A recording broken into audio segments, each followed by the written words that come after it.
Let me just start by introducing myself. My name is Raika. I use they, she pronouns. I'm based in Hertfordshire, the UK, the place I would call the land of the colonizer. And I work very closely with Tejal at ABCD Yogi. And I'm very excited about this because I actually trained in Kundalini Yoga as taught by Yogi Bhajan and taught it for a while. So this feels like a conversation that has been a long time coming. And I'm really looking forward to hearing what our wonderful panel have got to say. So a few things that I want to just share before we get started about ABCD Yogi. So ABCD Yogi started in 2018 with just one person taking over. So you might know us for our Instagram takeovers, and that one person was Tejal, who is here in the chat because she's multitasking at the moment.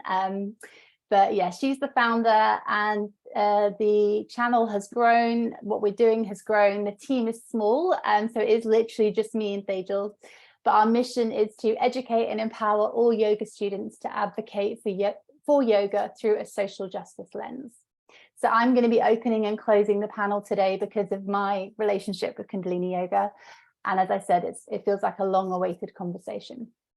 So just for those of you who are maybe less familiar with ABCD Yogi and have come here because of the topic, ABCD Yogi is an interactive place for South Asian teachers to share their yoga and mindfulness practices with a global community. And one of our goals is to show up in more yoga spaces in person and online so that others can't deny the existence of South Asians in the yoga space. So people from every ethnicity are encouraged to follow and engage with the takeovers that we post on Instagram each week. And everyone's welcome to learn from our offerings, workshops, panels, and IG Lives. So our goal is to try to elevate intersectional issues in the South Asian community through our events. We've had over 180 South Asian or yoga mindfulness teachers take over on our Instagram channel. Everyone's got a different story and area of expertise, and everyone's got their unique aspects of identity to share. Our panels, which we're doing today, are a way to uplift people in our community and shine a light on less mainstream topics and issues within the South Asian community, within South Asia and the diaspora. So today, our Punjabi Sikh ABCD Yogis will be diving into Kundalini Yoga versus Kundalini Yoga as taught by Yogi Bhajan, answer questions about this practice, its roots, and connect to the authentic and spiritual lineages of yoga.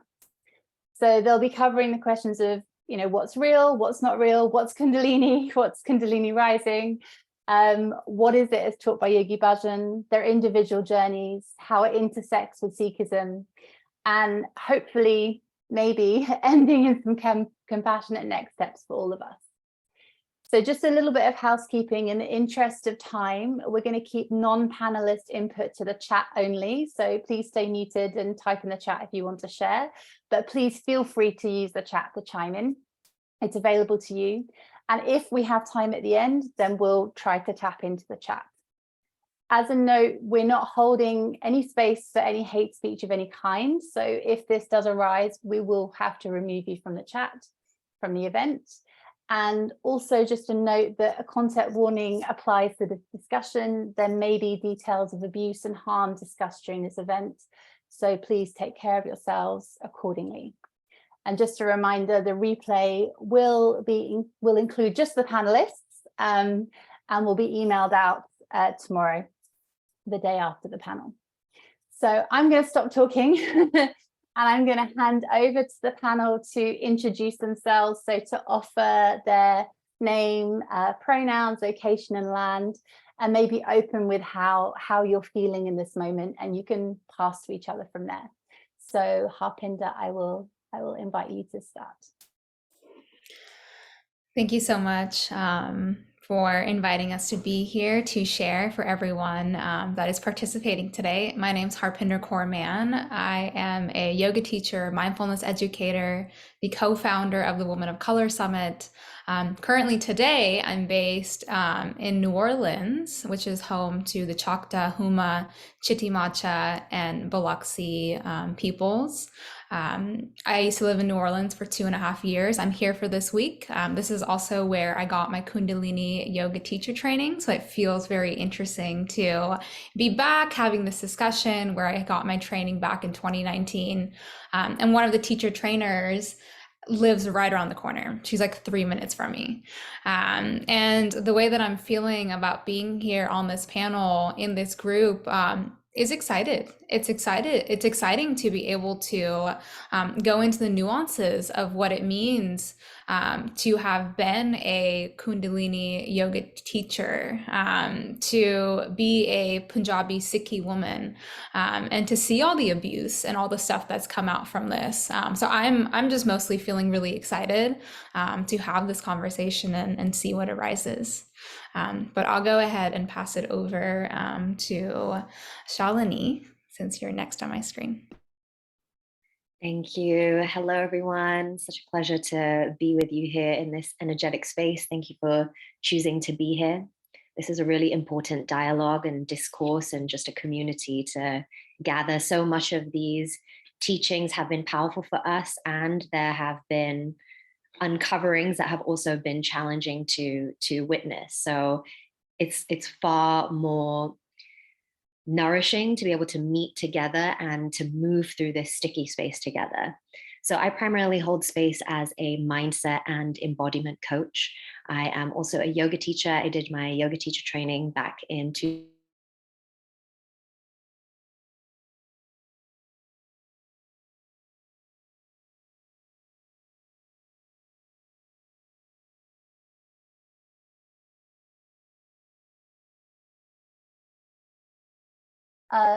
Okay, did we lose Shalini? Is everyone else still with me? Okay, sorry, I thought it was me for a minute. Pardeep, would you like to go just while we let Shalini get back in, hopefully? Yeah, of course. Hi, everyone. My name is Pardeep Kaur. First of all, thank you so much for just joining the space with all of us and coming here to listen to us speak about this topic. I reside in New Jersey, and I am a yoga teacher, a meditation instructor. And just recently, I became a compassion facilitator.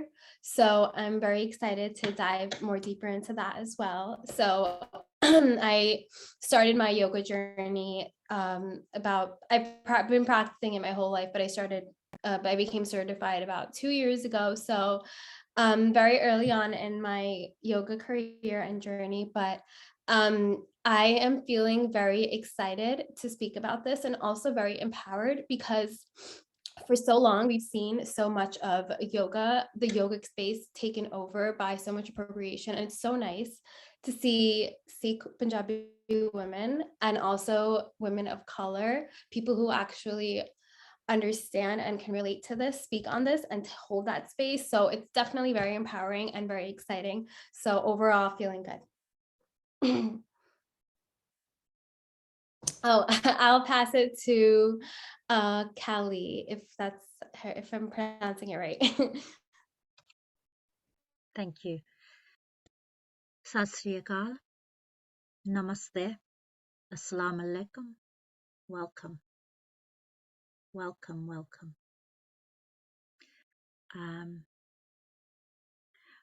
I am named Kali, and I'm based in London, and I'm an anti-racist decolonizing yoga teacher, an educator, and a social worker and an activist. How I'm feeling today, I am the proud daughter of Sikh warriors, and my mother is towards the end of life. And when we gather in community as siblings, as family, as community, in traditions that have been harmed, I feel that in immediate connection to the story of my people through my mother and her faith as a Sikh woman and the harm that's been done by Yogi Bhajan and Kundalini tradition is manifest in our lives. And so there's going to be some anger, there's going to be some bitter recriminations, there's going to be pain, and because of the real harm that's caused to the holders of Sikh faith, those who have practiced the Sikh faith and tradition, and for it to have been bastardized by the West, for the West. So that's a painful place for us to be in today. So I'm holding that in my heart. I'm holding that for all of you. And I say Ek Onkar, Satnam, Satnam, truth is the name. And that's what we are going to be embarking on today with all of us here. Thank you for welcoming me. Thank you so much. I know that Shalini's back in the space, so if you would like to go. Yes, apologies on that. Hello. Just wanted to close off my introduction in that I am American. I'm also from the UK. However, my ancestry is from Asia. My mother was born in Singapore, my dad in India, and it's been really cool as an adult to get to know more of my lineage and my roots. And while I speak Hindi and Punjabi, it's actually through the westernization of yoga that I have in my adulthood developed a deeper connection to Sikhi. So there's so many layers to this, and how I'm feeling in this moment is a lot of gratitude and a lot of celebration that we can come together as sovereign, heart-centered, mature beings and just speak about what is true, right? And there's layers to those sensations. So again, thank you for being here and just feeling a lot of gratitude. Nice to meet you.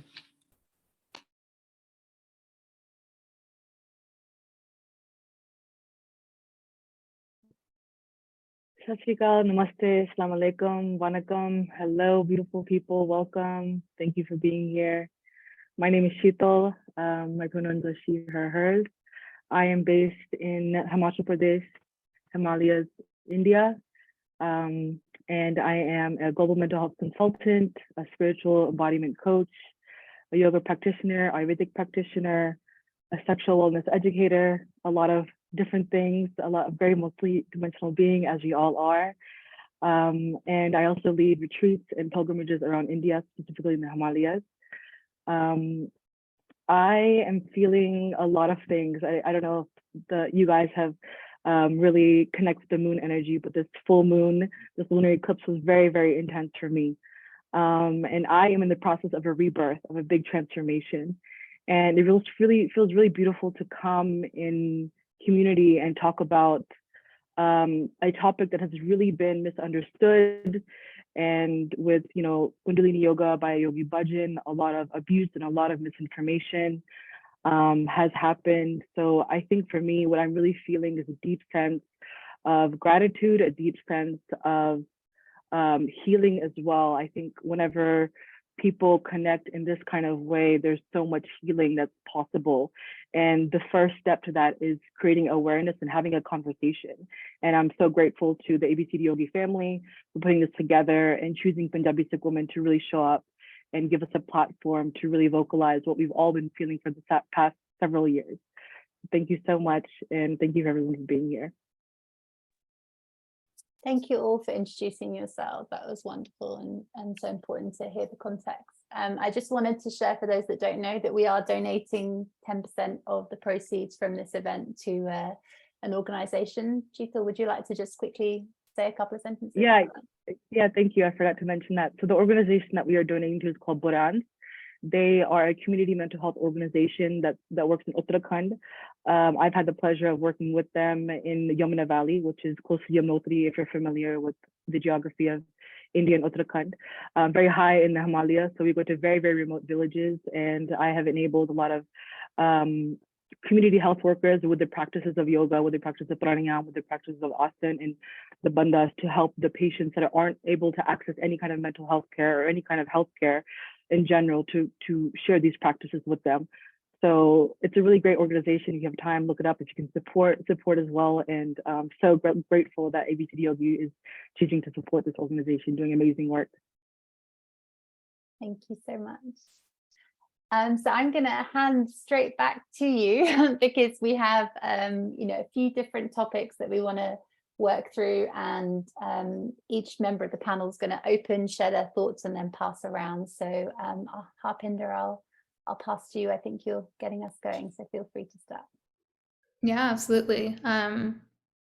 So where we wanted to begin was this question of what is real, what isn't real? What is Kundalini? What is Kundalini Yoga? What is Kundalini Yoga as taught by Yogi Bhajan? Because in this exploration, when I was thinking about Kundalini Yoga as taught by Yogi Bhajan and my own experiences of going through the training, it was really interesting. It was this mix of like Hatha yoga with Sikhism, alongside with some sort of more like new agey things that was put together as a way to help people feel more spiritually connected, to work towards that spiritual awakening, to help the Kundalini awakening that they talked a lot about. And it was really interesting because with Kundalini Yoga, the way Yogi Bhajan spoke about it when he first came to the West in 1968, I believe it is. He told everyone, oh, these ancient teachings of Kundalini Yoga were kept secret for a very long time.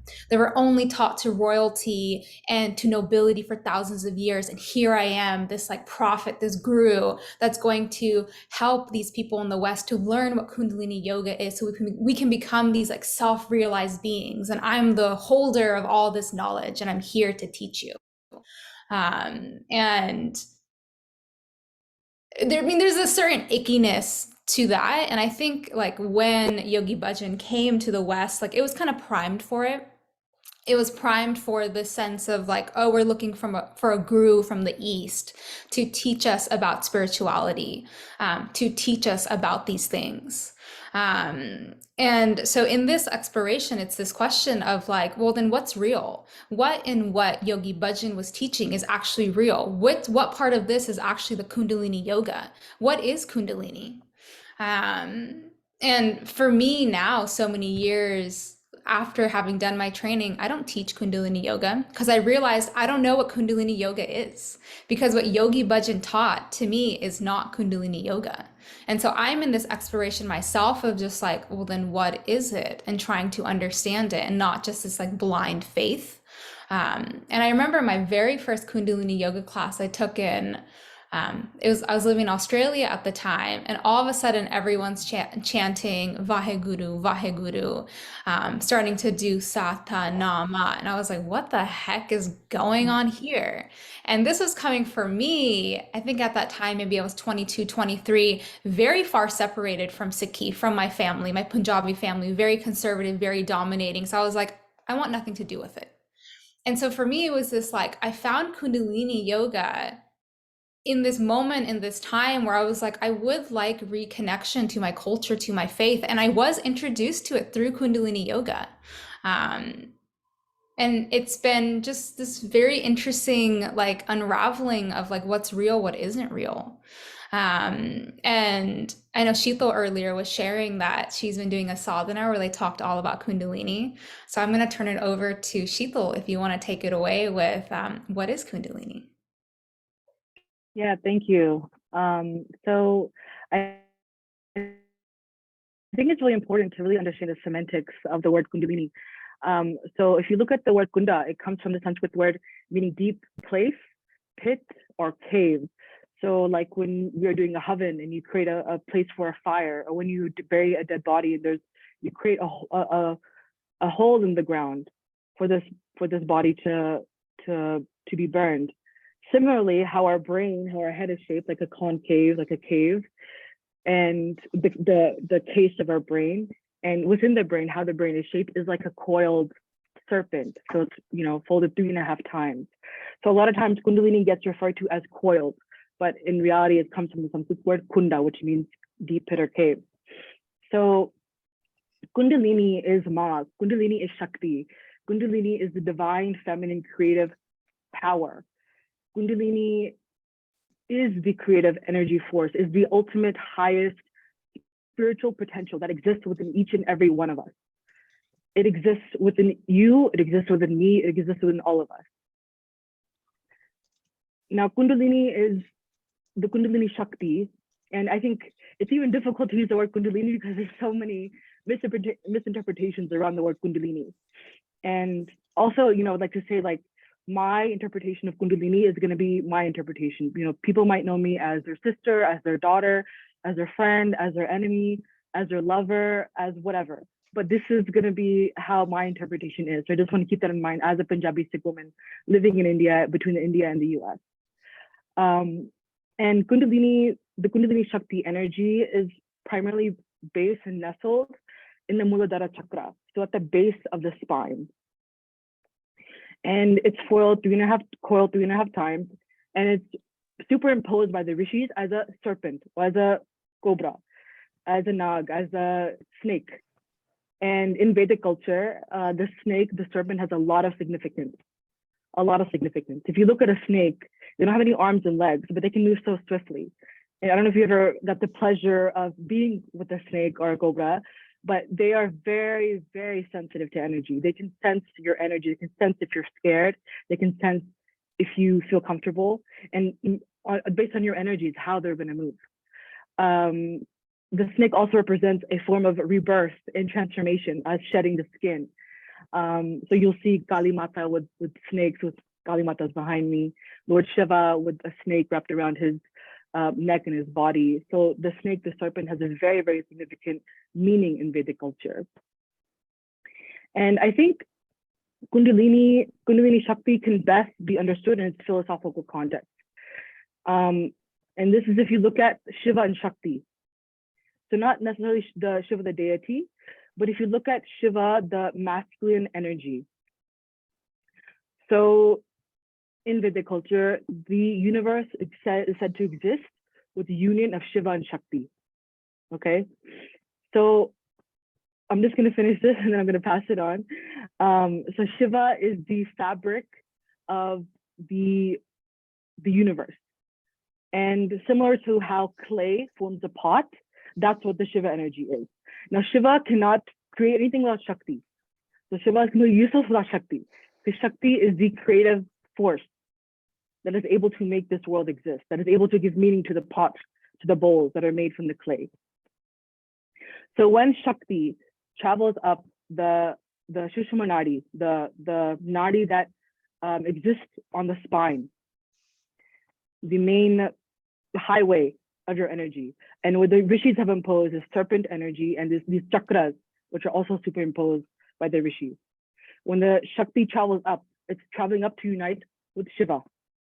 And when this happens, this is the ultimate, the yogi or the practitioner experiences the ultimate, most powerful form of spiritual energy possible. And this is what my interpretation of Kundalini Shakti is. So I hope that was helpful. Amazing. I would love to share some context of what Kundalini and then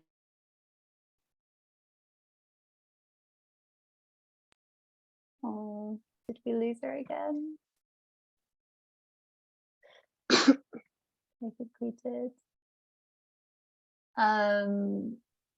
Okay, does anyone, while we're waiting for Shalini to come back, does anyone else want to share, Kali or Pradeep? Yeah, thank you. I'll step in. Thank you, Sheetal, and thank you, Harpinder. So thinking about this, I think one of the challenges around kind of the way that we've interpreted Shakti and Shiva and the way we've sort of talking about Kundalini in the West is often genderized in the gender binary. So I think one of the things, and in that gender binary, in that concept of the divine masculine and the divine feminine, and bringing the sacred tantra within that, it allowed for abuse to take place because it became a cover to sort of say, well, this isn't a sexual act. This is not a sexual connection. This is a spiritual act and a spiritual connection. And therefore, it was actually an abuse of philosophy, and in order to persuade within this high demand cult dynamics set up under Yogi Bhajan, to persuade people to give up individual sovereignty and agency in pursuit of self-realization through the abuse and misinterpretation of Kundalini energy as it represents consciousness and creativity. And that was genderized into man, woman, disciple, guru, and then the dynamics that it led to. So, and Kundalini is a description that is common to yogic philosophy. Now, when we talk about Kundalini Yoga, we're talking about a brand, we're talking about a school of describing yoga practices and the philosophies that become ascribed or attached to them.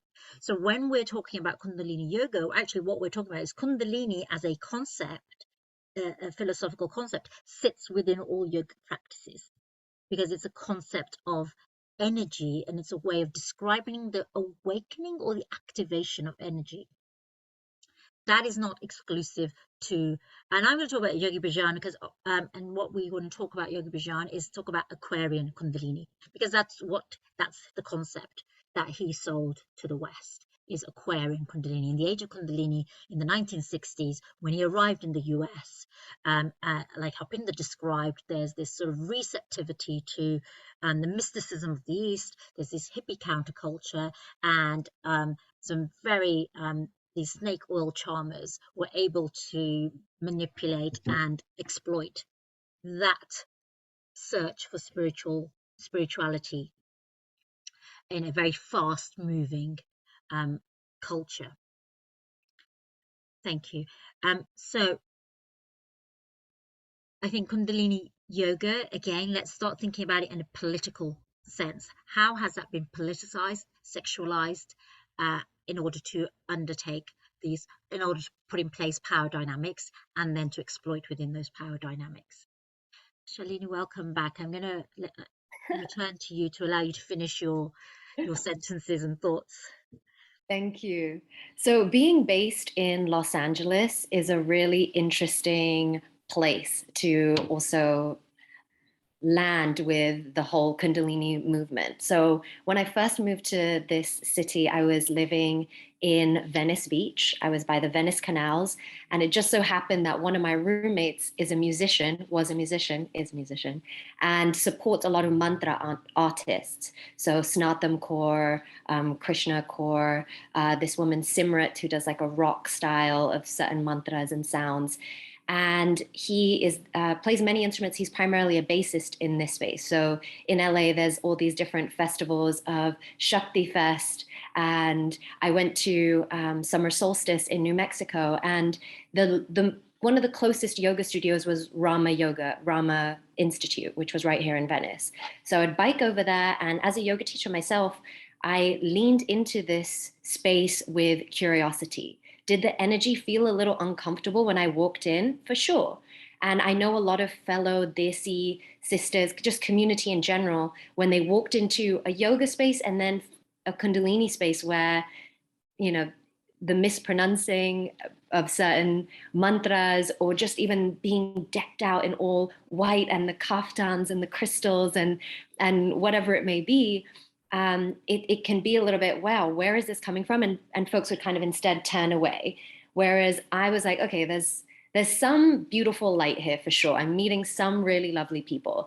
There is definitely a lot of ego in here, and a lot of, it just feels dense. The energy feels dense. However, the anthropologist in me leaned in with curiosity. So I got like a month-long, unlimited pass to go to Rama, and I got to know a lot of the teachers and understood this practice. And I was like, who is this Yogi Bhajan man? Like both my grandfathers wear turbans, my my mother's side of the family is far more spiritual and yes, religious than my dad's side. And they have Sri Guru Granth Sahib in their home. There's temple space in the home. And I've never heard Yogi Bhajan character. And then all these 3HO friends of mine now are like, yeah, he's like the minister of Sikhi in the West. And I was just so confused. Firstly, how am I then not seeing other desis in these spaces? Did Yogi Bhajan just arrive and teach this Kundalini yoga to mostly white, middle class, and wealthy women? Because I just don't understand. Did he come here and not have desi community? So I leaned into it with kind of just like this microscope on my eye, with curiosity, with an open heart. And after that month, I didn't return to the studio. I have some friends that I have made from that, and I'm sure, as we'll go through this panel more so, many of us have integrated what kriyas or what movements or what mantras resonate with our own personal practice. Personally, I am not one for dogma. I'm not into the whole, you must wake up at this time, you must do this kriya for this many days. And there's some that are drawn to, and beyond Yogi Bhajan, there's different, again, we've mentioned a few times in this panel already, it was the perfect storm. It was right for the West to be like, they were looking for, with the book Autobiography of a Yogi, there's just this culture of like, we're looking for a guru. And, a few have come about in different paths, some that are still even like teaching in different routes today. And, with I remember when I walked into Rama, it was also, they did a lot of like women's programming, like a Grace Women's Entrepreneurial Weekend or something. So it was very full, and Guru Jagat has passed, and there have been, many shares from her community where, at first she was saying she was very close with Yogi Bhajan. And then after his passing and what came out after Premka's book and very courageous share, which also brought about even more shares within the community, she made a claim that, oh, actually, I never met him. So there's been lots of discrepancies around what is truth. And when I went there, again, the first time I went into that Rama studio, it's a small studio. And because this Aquarian age women's business thing was happening, there were a lot of fans of Guru Jagat there.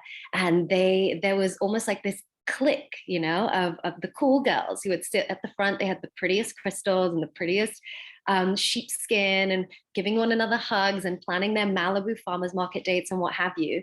And there was the way that the class was set up. The class was on a stage. So when you're sitting on the floor and you're kind of looking up to this figure. And I even asked, again, the curiousness in me, I'm like, why is this set up like this? And they said, oh, we have Rama TV, so we have to get a clear shot. And then, forget the studio space. There were, oh my gosh, I don't know, thousands, I don't know the numbers, tens of thousands maybe, of people that are connected with Rama TV all over the map.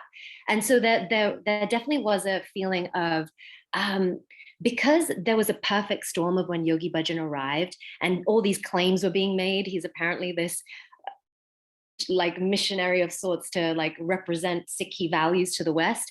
Nobody was questioning these claims. Who said this? Where did this come? And I would also like to share an amazing resource that 90 minutes on this panel here.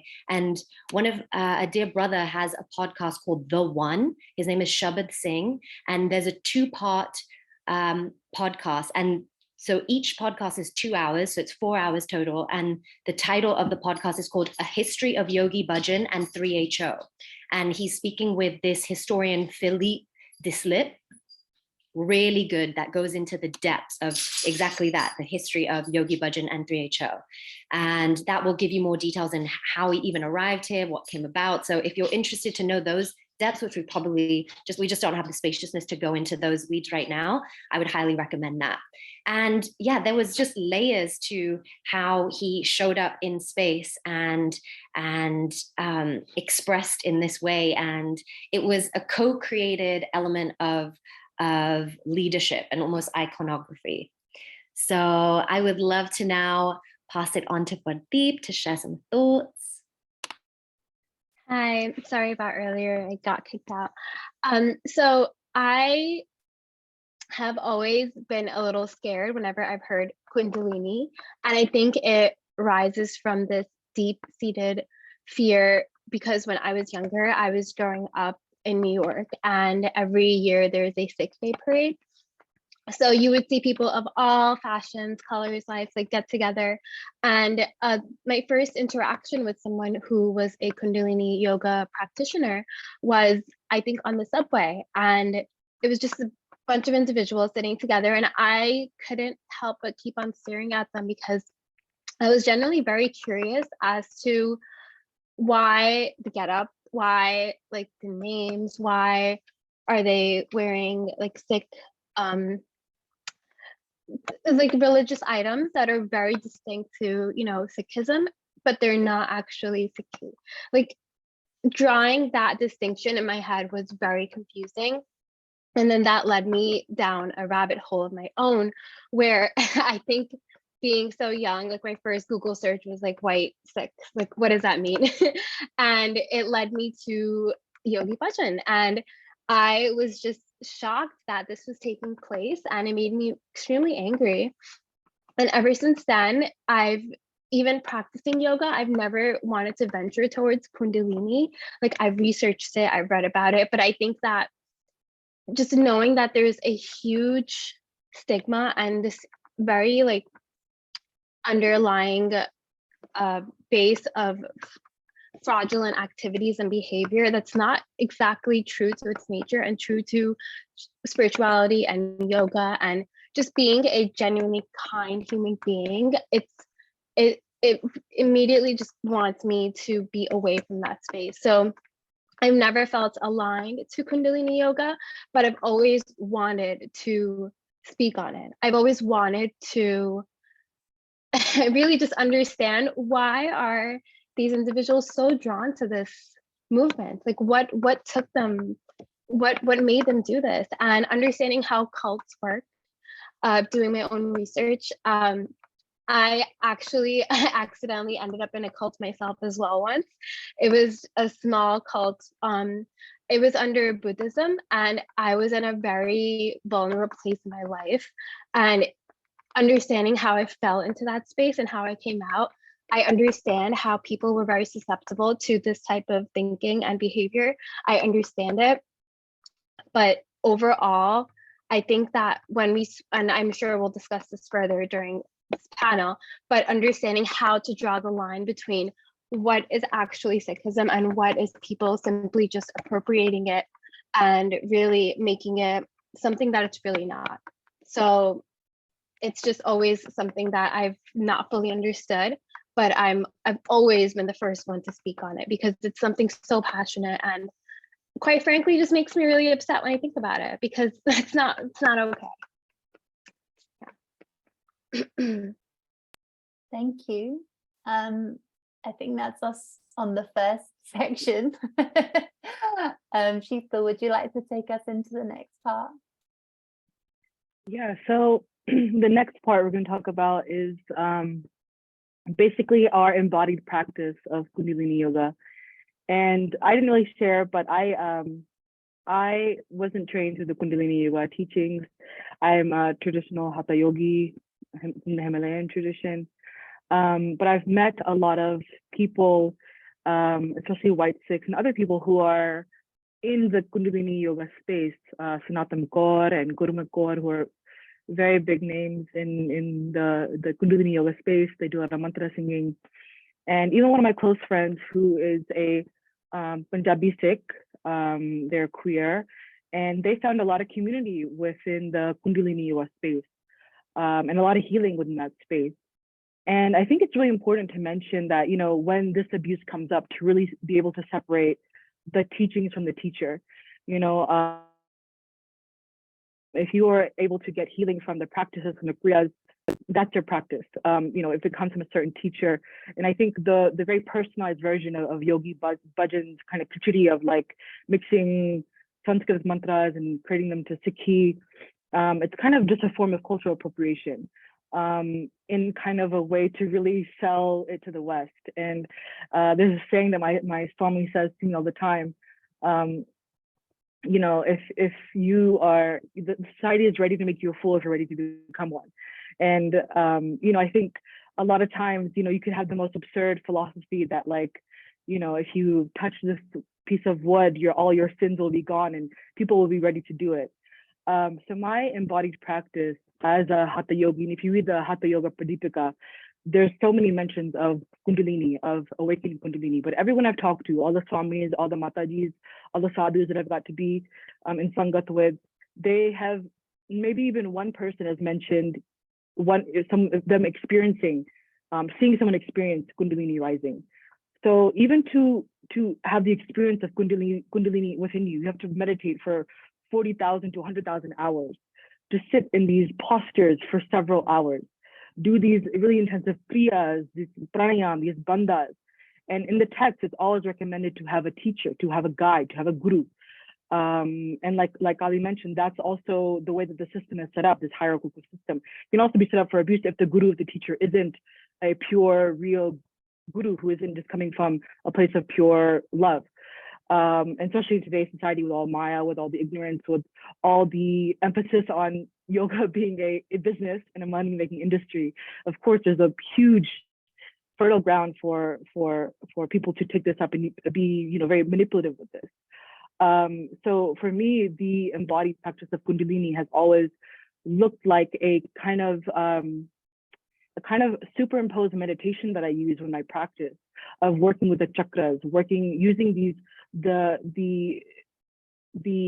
image of the serpent, the image of the cobra, the image of the chakras, to really focus on these certain areas. And that's how I embodied practice looks. And I'll pass it on to Harpinder to share what her practice looks like. Thanks, Sheetal. I was also curious for all the attendees that are here, like if you've done a training, if you've practiced Kundalini yoga, like what your understanding of this is, if people are willing to write into the chat. I'm just curious to see, like in this space, like what is everyone's level of experience with Kundalini yoga, with Kundalini? What is your knowledge that you're coming from? For me, I was first introduced to Kundalini yoga back in 2017 when I was in Australia. And I was very confused as to why they were chanting like Sikhi mantras, why they were chanting things that come from the Guru Granth Sahib, which is our living scripture that comes from Sikhism. And I was like, what is this? And that intrigue, much like Shalini was talking about, took me to the yoga teacher training in New Orleans in 2019, where they are white Sikhs that take on spiritual names. So you're given the spiritual name that you can go on 3HO, and 3HO is this like governing body that Yogi Bhajan created as a part of, that stands for like healthy, happy, holy. You can go on there and get your spiritual name. So I come in as this Punjabi Sikhi woman. I was the only person of color in the entire like training. I think there was like 19 of us total. And they're chanting like, again, like that Vaheguru. There was at one point that I was like, oh, I don't like this at all. So there is a practice in yoga in many different like lineages, traditions of Trataka, which is like gazing at a candle, that single pointed concentration meditation. In the training, it was a picture of Yogi Bhajan, and it was like, you look into his eyes and meditate for 1 hour. And I was like, I am not looking into his eyes, like a picture of him for 1 hour and meditating. Like that to me even signaled like, if we're thinking about this sense of maybe oneness, or this sense of like dissolving ego, knowing ego is important for us as like humans in the material world, like we need it. Like to me, it didn't make any sense why I would be meditating on his face. Like, why is this person trying to make himself such an important feature as a part of this tradition? And the training was a year long. I continued teaching probably for another 6 months. And then around that time is when all the abuse started to come out. It started to come out with Yogi Bhajan, the sexual abuse. There's also like boarding schools that they had in India where they separated children from their families and sent the children to the boarding schools. And it was a part of just like, well, we need to do that. It's a part of what needs to be done. All the abuse that was happening to the children. And all this started to come out. And it was very interesting to see, like, in this space that I was in, how some people were like, well, like, do we believe it? He still has done so many amazing things. I gained so much from these healings. And what this makes me think of, I'm reading Love and Rage by Lama Rod Owens, and I've been talking a lot about it. He talks about, for him, he's in the Buddhist tradition, how one of his main teachers is also found to be doing sexual abuse and sexual harassment with his students. And he's struggling himself with, like, this is my teacher and who I got so much healing from, but he's harmed so many other people. Like, where does it kind of fall into, like, how do I feel about it? So I think with these conversations, it is like being willing to sit with the pain, being willing to sit with the reality and not bypass. And I think for me, it's taken this, just like, I've just taken a step back and a seat away from it, while also understanding that Kundalini is something that's a part of all yogic traditions. Like, it's something inherent within us, and not allowing Yogi Bhajan's Kundalini yoga to co-opt that and turn it into something that it's not. But I will go ahead and pass it to whoever would like to go next. I'm happy to share here. So one thing just to make clear in this, Yogi Bhajan, complicated character, does not represent Sikh community, right? There is this aspect of what was real. Did he just make it up, all these kriyas, etc.? So he pulled from a lot of different aspects that he did do some training, I forget from what yogi in particular, but learned some kriya sets, wove that in, and then certainly brought in the aspect of the power of mantra, of sound. So for me, similarly, when I walked into this space, I'm like, whoa, we're chanting Japji Sahib. This is so cool. I think any part of me, basically when I was younger, you will know me here by my first name of Shalini. However, when I to America 2 months after 9/11, I chose as an 11-year-old girl that, you know what, I'm going to start by going by my middle name, Serena, because Shalini is too different. People are bullying, telling me I'm a terrorist, to go back to my country. Like, any old association the little girl had, the little girl in me had of, you know, racism or whatever it was, all of a sudden I'm in a room of predominantly white people who are actually celebrating and honoring my culture and roots to the limited capacity that they are able to even learn about it, right? And I remember my entering the first class that I went to, I was wearing my black leggings and a crop top, and then seeing and again, I'm the only brown person to see everybody around me with the white turban and all of that. And another amazing resource I would love to share with this community, if you're curious, Sikhi. And Sikhi, yes, is, I don't like the isms of like Hinduism, like Sikhism, that is like colonial impact of unnecessary separation. Do I study and honor the wisdom that is in Sikhi? Absolutely. And if you would like to explore the wisdom of Sikhi more, there's an amazing resource called Nanak Naam. And they break down, firstly, just many of you are probably familiar with the Mul Mantra, the of Japji and Sri Guru Granth Sahib in general. And this really, like the root, this like first stanza, I don't know how you want to explain it, like the intro of the wisdom of Sikhi, Nanak Naam does a breakdown word for word of what Ik Onkar, Satnam, Karta Purkh, etc. And then breaks it down what each pauri means after that. There's lots of great resources. And so what's so interesting is that some of these resources, most of these resources are in English. So that's something that it's been really cool just even gathering on this panel when we were planning for this panel, where yes, I speak Punjabi and Hindi, though my strongest language is definitely English. So of course there are great wins that have come from the Westernization of yoga, and what a gift that this has been touching so many parts of the world. Essentially, the practice of going within, of choosing to have a meditative practice, of choosing to honor the body and open the chakras, and choosing peace. And Sikhi, the primary values of Sikhi is number one, truth. Many of us are familiar with the term Satnam, which means may truth be your name. Essentially, may the truth set us free, right? And just allowing your throat chakra to be this beacon of truth. And Vaheguru, which is another common word that is chanted in Simran. Guru means going from darkness into light, and Vah is this exclamation of like, wow, wow, just like this awe-inspiring energy of how blessed we are, of how beautiful this life is. And so that is the basis of this. And so other pillars of Sikhi are truth, are oneness, which I really appreciate. You can, this aspect of langar, of being together in community, we care for one another. Seva, which it means service, being of service to your community, to your fellow soul sibling.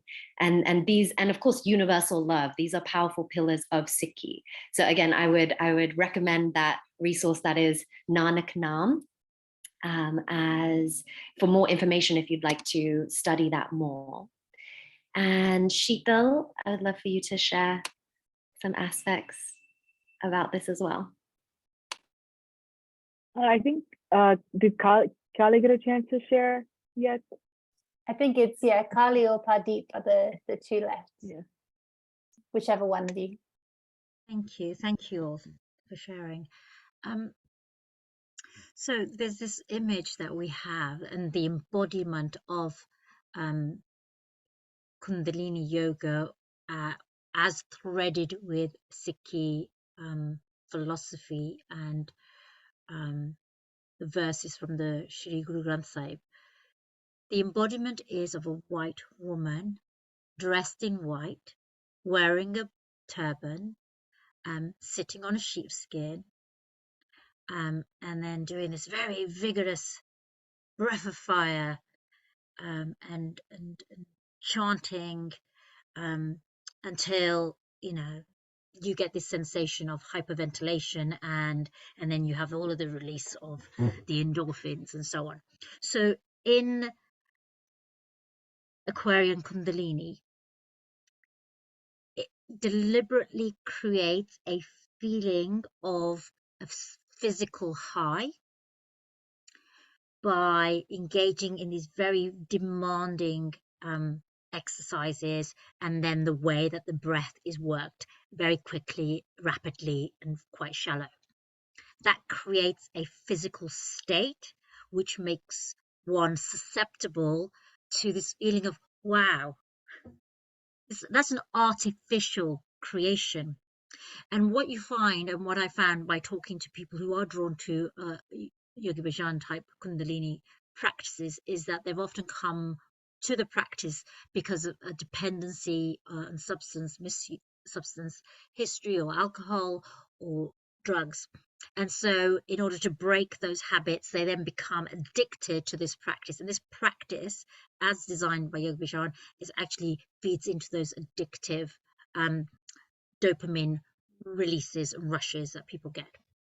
So the embodiment of the practice is essentially a drug. It is supposed to stimulate similar effects on participants, which means they keep coming back for more and more and more. So therefore, you've got this community, or this high demand group, that become very dependent on the hierarchy and all the practices. And then there's this whole thing like, you need to be able to, only this person can teach you, and they can only teach you in this way, and then you have to practice it in this way, and then you have to be gifted a name, and then you have to do it in this particular way, and you should be wearing these clothes, and you should be saying it in that way, and if you don't, you're going to unleash this powerful energy that will consume you, and it's so dangerous. That is a way of getting people to be fearful. It's a way of creating dependency. It's a way of reinforcing the power. It's a way of reinforcing the hierarchy. And again, what it's doing, it's saying there are only these people, this tiny group of people, this tiny cohort, and they have all of the knowledge and the wisdom, and therefore they are the gatekeepers, and therefore we have to, go through that way. That's gatekeeping. So this model of the West was placed upon these practices in order to create these exclusive circles and communities. What Harpinder said too was very impactful, the meditation upon Yogi Bhajan. So Sikhi is very much about not the human. The whole idea of the gurus, when wisdom and knowledge was passed on, it was then placed in a spiritual sacred text, so that therefore the human ego was taken out, so that people were not centering on cult leaders, they were not centering on personality cults, so that you have your direct relationship with the divine through the meditation, through prayer, through the recitation of the Guru Granth Sahib's verses. That was to take out all of this control, this power. And what happened with Yogi Bhajan is he brought all that back in and centered himself. And unfortunately, 3HO, people like Brett Larkin, everybody now who practices Kundalini Yoga, as much as they've distanced themselves from Yogi Bhajan, have actually not distanced themselves from the corrupt practices. They still chant Gurumukhi, Gurbani. They still chant Gurbani in their yoga sweatpants in yoga studios, these sacred words. And so therefore, we'll come back to that in terms of the compassion and the healing at the end of it, but it's a perpetuation of the same old. It's just not Yogi Bhajan at the head of it now, but there are plenty of white men with long white beards and turbans and skinny white women doing exactly the same thing that Yogi Bhajan was teaching and doing.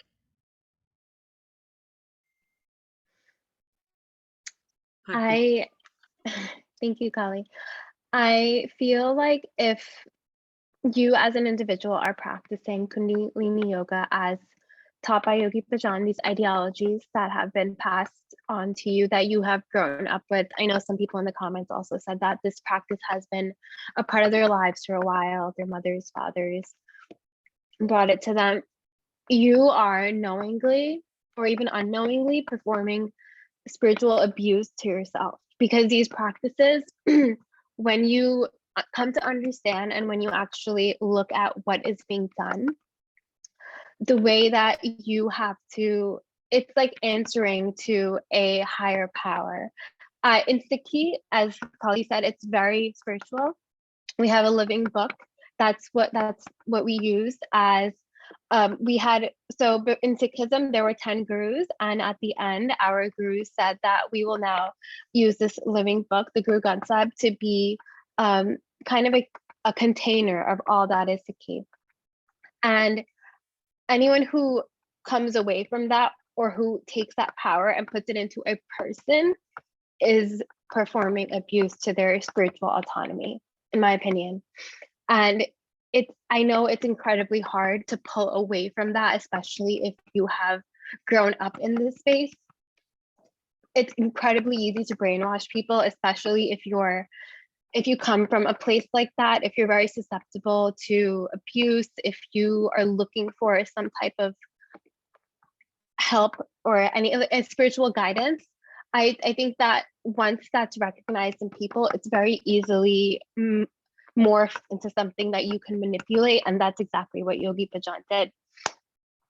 If you think about it, like back in those days, there was no social media, there was no not too much media. It's very easy to brainwash people's brains, and teaching these ideologies that are kind of pulled from Sikhi, pulled from ancient yogic traditions, and combining them all together into this fake practice, in my opinion, just to manipulate people, and especially white women, and centering their whiteness as I don't know, it's nauseating to me to see pictures of so many white women wearing turbans, all white, with these Punjabi Sikhi names, and it's very confusing, because here I am still trying to understand my culture, my religion, and there are people who are manipulating it and using it under the guise of spirituality and wellness. It's just not fair, and I think it's abuse. So if you are practicing these ideologies and you truly want to embody Kundalini Yoga, I suggest doing a lot of self-reflection and really taking a step back and seeing if this feels right with you, because your body knows. Your body knows what feels right, what you're guided to do. And if you feel like you answering to this man who set up these rules, honestly, it is more important than, you know, trusting your own guidance, then I think that's something that you have to think about. That's all I have to say on that. So Rika. Thank you so much. I know that our next section was going to be to talk about Sikhi, and I know that we started doing a bit of that already. But Shalini, you were next to lead on the next question. I don't know if you have more to add. We've kind of already started, but feel free to continue. Sure. Yeah, I think we've moved through that section from what I'm seeing. And here now, just speaking a little bit more about Yogi Bhajan's approach in this. So, you know, I found it really interesting when I was living in LA. All of a sudden, there's this band, White, that won a Grammy for mantra music. And even just the name White Sun, it's 3 white people in there. I'm like, wow, a whole Grammy. Like, for me, it's all, look, I'm glad that this wisdom is going to different, I've met yogis that only speak German and only speak Japanese. It's so good that this kind of practice is touching so many corners of the world. However, it's that importance of what is appropriation versus appreciation. And so if you're winning a whole Grammy and you're going on concerts and tours and selling cooking books or whatever it is, what segment of that is going back to the source culture? And that's really important. America in particular, and just Western society, is very good at marketing, turning things into a business, and that has its place. But when we mix it into spirituality, it's so important to honor that root culture. And I'm in the wellness spiritual community in many parts of the world. So even when it comes to cacao ceremonies, or somebody is setting up a certain type of medicine ceremony, did they just do a quick 4-week training, buy some cacao, you know, take on a spiritual name, buy the crystals, buy the sheepskin, and now they're selling $3,000, $4,000 retreats? And what part of that is going back to, firstly, even in the speaking of when they're opening up their retreat space, to teach the actual wisdom, and not just what was written down in the Kundalini is taught by Yogi Bhajan manual, right? Going deeper of like, wait, actually, where does it stem from? And it does require, and again, we'll speak about this more so towards the end of the panel, of like, there's many people who, I have friends who grew up in 3HO, their parents married in that system, and they were born into that, and they're going through their own, you know, they went to school in India in this boarding school, and there's this, their whole dismantling of what feels true and what resonates. And I think that's important to keep in mind, that we lovingly hold our soul siblings accountable of, if you're teaching us, and whether it's Kundalini yoga or some other ancient wisdom, that is there a line of honoring, which is both with gratitude and with spoken word, and with resources, with money, going back to that source culture, to that, whether it's like we're doing on this call here with all of you participating, whether it's, you know, being of service to community, of what these values even mean, right? With seva, truth, oneness, consciousness, etc. So that's something to keep in mind. And again, the podcast that I mentioned at first, with the whole kind of spiritual costume of wearing all white and opening, you know, all of your practices have to be opened with this certain mantra that unlocks like, again, you can open your practice with a simple Om. That I'm really not into, like, it has to be done like this. That feels a little bit authoritarian, kind of putting people in order kind of vibe, and it just doesn't feel, whereas this practice is so individual. It's about like what allows you to feel open in the heart. If there's anybody else that would like to share. Hardeep, would you like to go? Because I think we'd originally assigned this one to you, so feel free to jump in if you want. Yeah, I think that one of the biggest things that was very triggering to me when just learning about 3HO and Yogi Bhajan was the names, like the different names that were given. And I found that very synonymous with when, as a Sikh, there comes a time in your life when you take Amrit. It's kind of being like baptized. You could, if you want to put it in that same lens, but it's an extremely religious ceremony. Some Sikhs do it, some don't, but it's like a rite of passage in your lifetime to even think of doing it. And you go through a whole process, and these names, and often you can receive a new name or you don't, but you go through like this very religious practice, and seeing it occur within 3HO, within communities of people who don't exactly understand what they're doing, when they're simply being told, oh yeah, I am telling you to do this because I know what's better, well, I know what's best. It's extremely wrong. And it's one of the worst ways to be a spiritual teacher, instructor in this world, when you're using someone's innocence and you're manipulating it for your own benefit, and you're taking it and doing it to countless other people and teaching them to how to do it to other people. So it's just not okay. And that's always just felt extremely triggering for me. And when I think about it with Sikhi, it's just never sat well with me. Thank you. Callie, would you like to go? Yeah, I just wanted to pick up on what Pradeep was saying. So you strip a people of their culture and their traditions, and when you strip someone of their name, you're stripping of them of their very identity and their ancestral lineage. I'm sure this has happened many times. So I run lots of teacher trainings, and then I have students just sign up and join up, and I just see their name. And oh wow, look, there's a call, there's a sing. Well, fantastic. There's going to be like, hey, the South Asian community are really showing up for this. That's fantastic. And then you open up your Zoom, and then it's white people, and you're like, oh, okay. So what's your real name?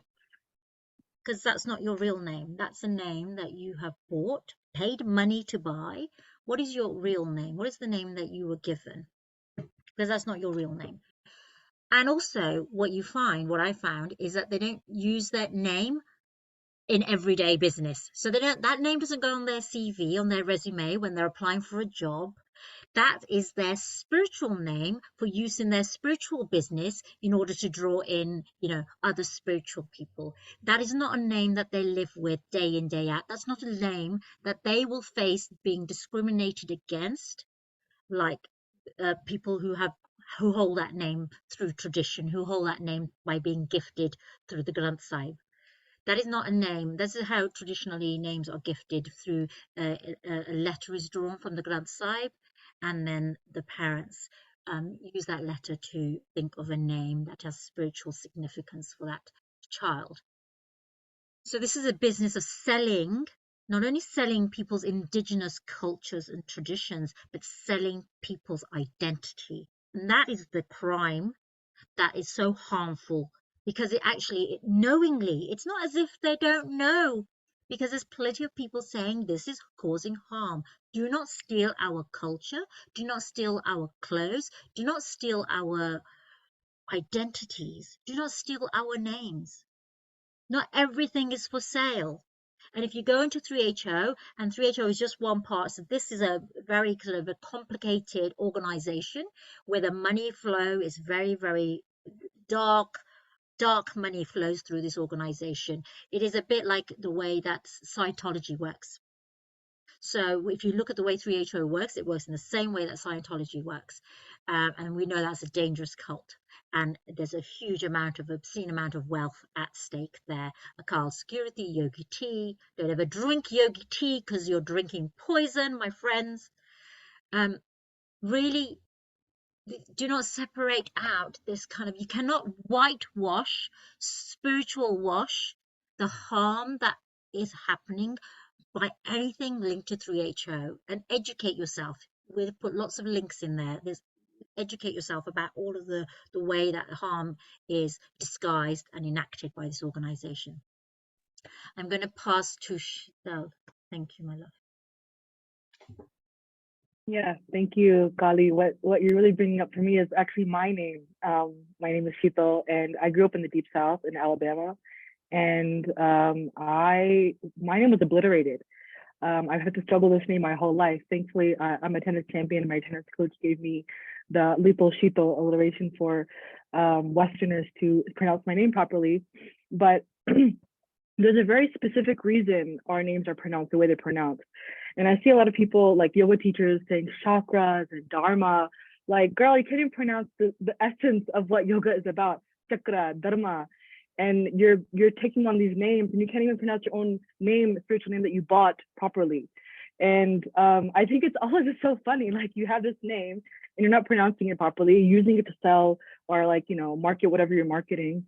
And the pronunciation is not there. And then you see this like, you know, this white woman, Jagat. I won't call her Guru because no one is called Guru and no one's given that title besides our 10 gurus. You know, we have 10 gurus and a Guru Granth Sahib, which is our living guru, which is what we mata take, which is what we bow our head to, which is what we get the utmost respect. Yeah, I mean, her name is Katie. And that's what she is referred by. We don't need any white woman gurus. The most holy of saints and gurus and enlightened beings are mostly have come from the South Asian continent. Most people that are living in the West are too much trapped in the Maya. But I mean, this is kind of why I live between two worlds, because I get the essence and the teachings and the very pure spirituality that you find in villages in India. And I'm also able to understand the creative innovation and technological advancements the Western world has given us.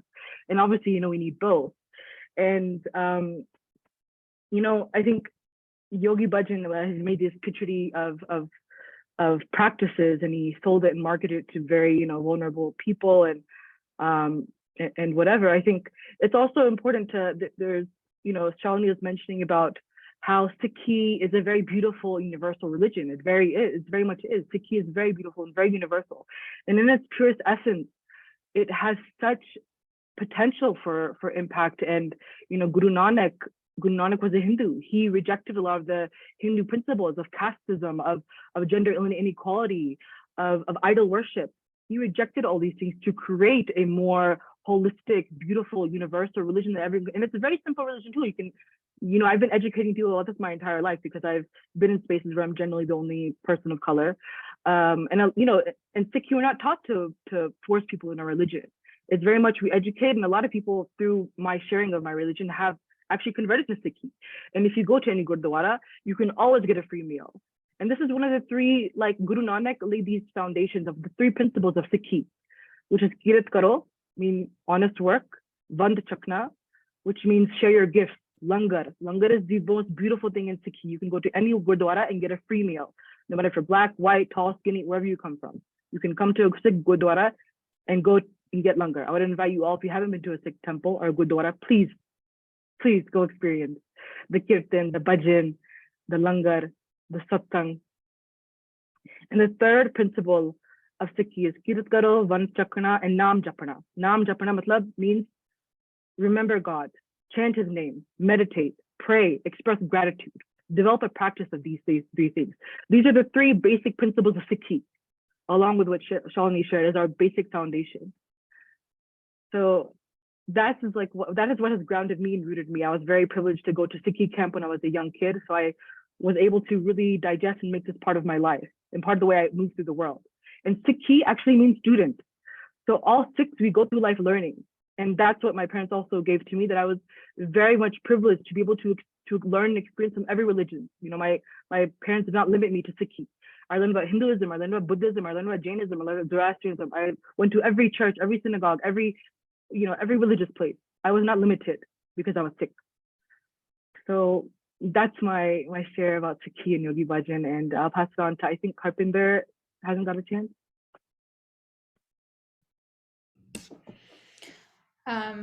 Yeah, thank you everybody so much for sharing the essence of Sikhism, how beautiful, how universal it is. And I can see there's a question from Nadine asking, um, on what's the right and or responsible way for Western folks to participate in Kundalini yoga at all, or if the whole thing just needs to go. And I think, right, that's the question, right? And earlier what we were talking about with like 3HO, Akal Security, Yogi Teeth, someone else mentioned the other organization that was set up, I think in 2006, Siri Singh SAB Corporation. And I think there is a certain perspective of we are allowing the abuse to perpetuate. We are allowing the appropriation to continue when we decide to continue practicing. I think there's a part of that where we are allowing it to happen as a participant. And I don't really necessarily know if there's a way to practice Kundalini yoga as taught by Yogi Bhajan without it having been taught by Yogi Bhajan, because he's the one that put it together. He like mashed all these things together and is like, here, this is Kundalini yoga. So how do you practice his version of Kundalini yoga, even by saying, well, he like, we're not going to say his name, we're not going to like talk about him at all. You're still practicing Kundalini yoga as taught by him. Like you still are continuing to do that. So I think for me, what I've done is I don't practice what he's taught. And for those that have lineages in other ways, have practiced yoga or been taught in other ways, you also understand the way that he's teaching. He's pulled from other practices. And it's coming from like Hatha yoga. It's coming from these other practices that he's pulling from. So you can still practice those things, perhaps starting to understand, learning what are the actual roots of it, not just like Yogi Bhajan taught it, so that's what it is. So I think from my perspective, I think the whole thing needs to go. I think there's a lot of harm that's been caused. And we're just going to continue to perpetuate it if we decide to stay on as a participant. And that's my perspective. And whoever else would like to share next. Callie, would you like to go? Because I think we've kind of moved on to the So compassionate step. yeah, so sort of drawing it together and then thinking about kind of the question that's just Harpinder's begun to address, and what can be the compassionate healing or closure with regard to this. And I'll open it up to everyone else in a moment.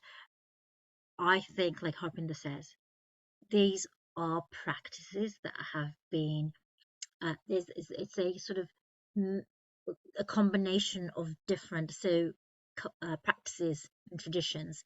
So at the root of it is Hatha Yoga and Tantra Yoga.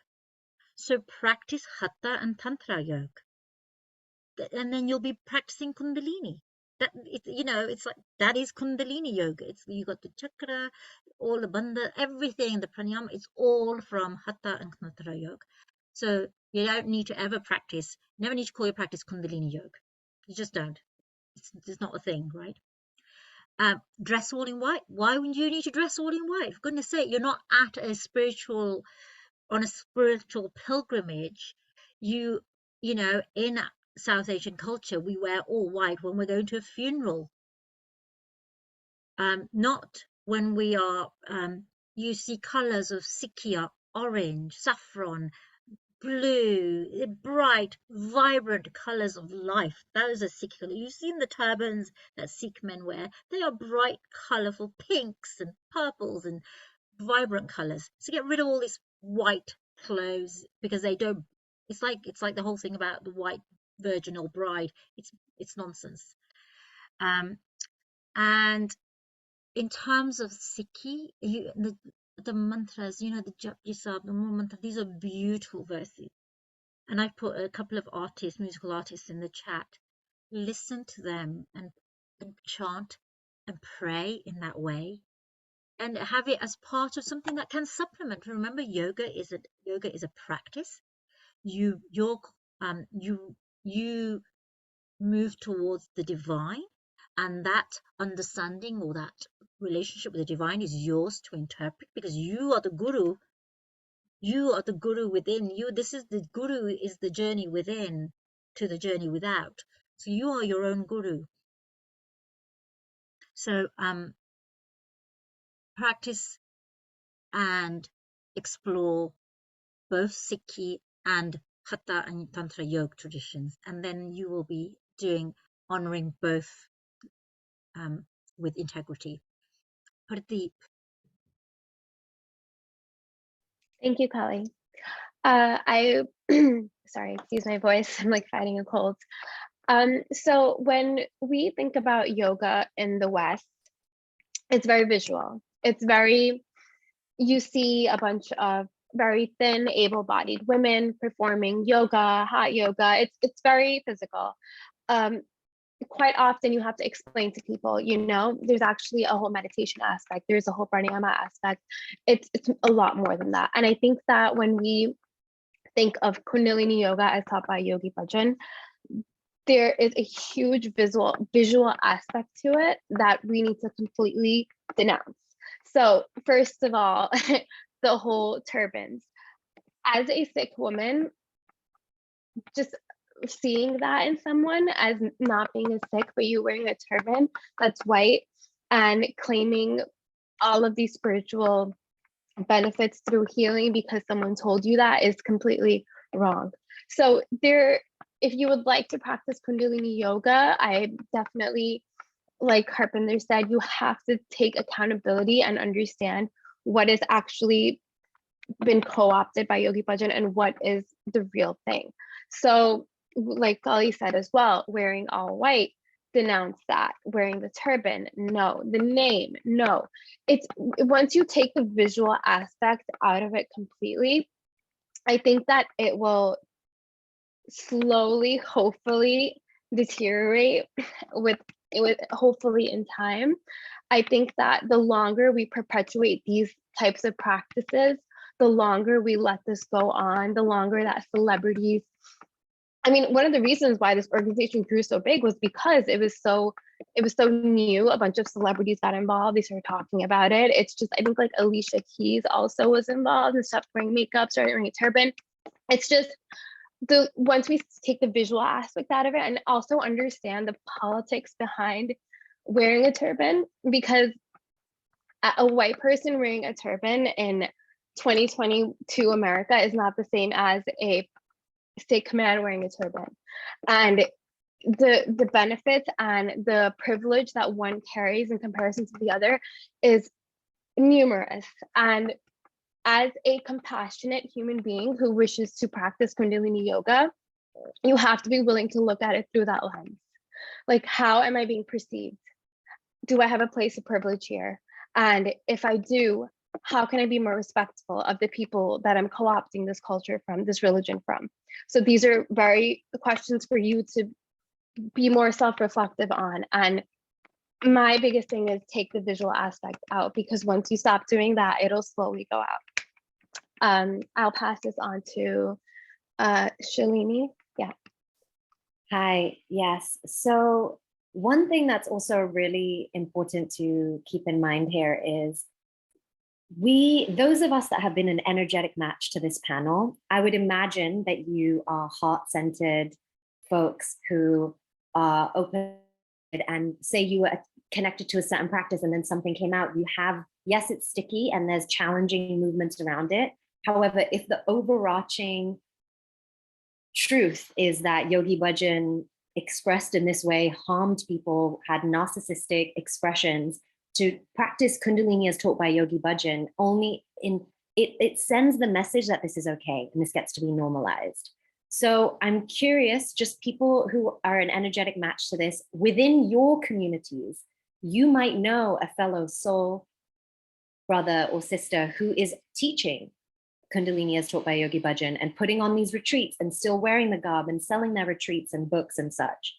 And it isn't the most easy conversation to bring forward. However, if you already an energetic closeness with that person, I invite you to have that dialogue of what shocks me the most about all this uncovering is when I hear of, because I certainly don't know personally of people who are like, oh, that was made up, Yogi Bhajan would never do that, da, da, da, da, da. But when there are people who think that and say that, it's because their whole truth that they have lived is being challenged. And perhaps they've built a whole hear from Kundalini as taught by Yogi Bhajan, whether it's in the fashion aspect, the crystals aspect, or the practice itself, that they are a Kundalini as taught by Yogi Bhajan teacher for the past 15, 20 years.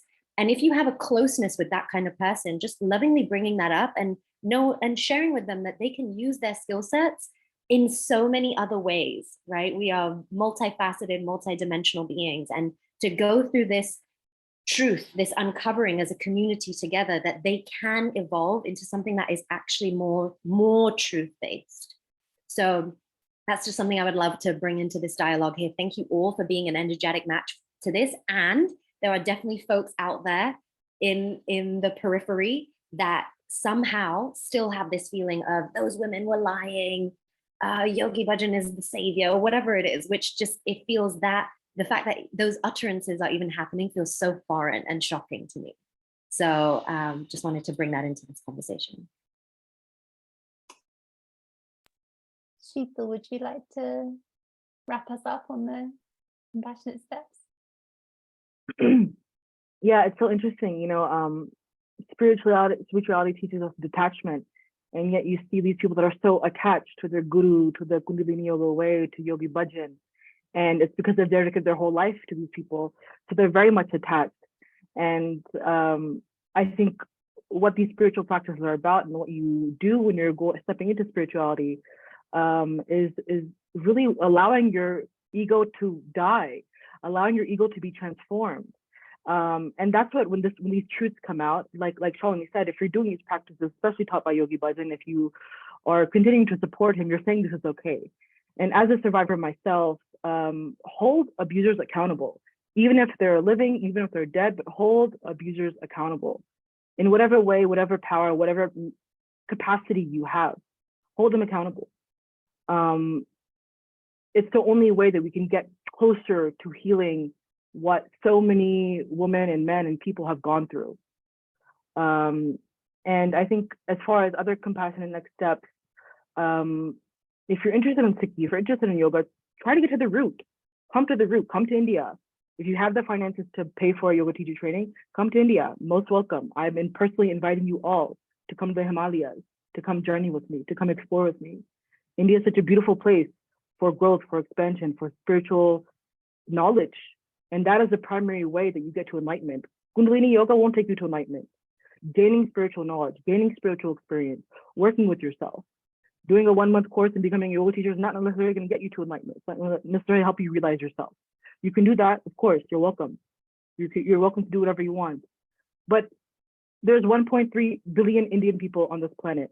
And I'm not saying every Indian person does yoga, but I guarantee you there's someone in your vicinity, someone that you may know, or someone of someone who may know someone. And now with social media and the internet, reach out to people who are closer to the truth. Reach out to South Asian practitioners if you never had a South Asian Indian practitioner in your life. If you've only been taught by white people, try to expand who you're getting your knowledge from. And like Kali mentioned, there's no more important guru than your inner guru. These external gurus can only help you find the way closer to your inner guru, closer to your truth, closer to who you are, closer to your higher self. And there's so many different ways, so many different avenues. Now, there's no excuse to be, complicit with abuse or complicit, like, oh, I don't know how to pronounce that, or I didn't know about that. The internet is there. Everything is there. There's so many of us around that are ready, that are willing, that are so happy, that it's such an honor that we get to share in this way. And, everyone that has been here, I think there's a reason that we're all in this space together. There's a reason you guys came here. There's a reason we are finally speaking up about this, because it's enough. And yeah, once again, appreciate everyone being here. So much love and blessings to you all from the motherland. Thank you all so much. We covered so much ground in 90 minutes, and I'm just so grateful to you all for your shares, for your vulnerability, for the difficulty of the topic and being willing to go there, and also to everyone who showed up and those who are going to catch up on the replay for doing so. As I said at the top, our panels are a way to uplift people in our community and shine a light on less mainstream topics and issues, and this has been a long time coming, so just really, really appreciative of you all for doing this. If you enjoyed the panel, we're going to have more coming in 2023, probably with equally sassy titles. So look out for those. And if you don't kind of follow us yet on Instagram, do follow us on ABCD Yogi on Instagram. That's where we uplift South Asian teachers. Everybody you've seen on the panel has done an ABCD Yogi takeover at some point, and it is entirely funded by our Patreon. So, you know, everything that we do, if you enjoyed this panel, if you enjoy the Instagram takeovers, please consider signing up to support ABCD Yogi on Patreon. It's for as little as $2 a month, but it allows us to do what we do. So we'd love to see you on Patreon if you're interested. I'll drop the link.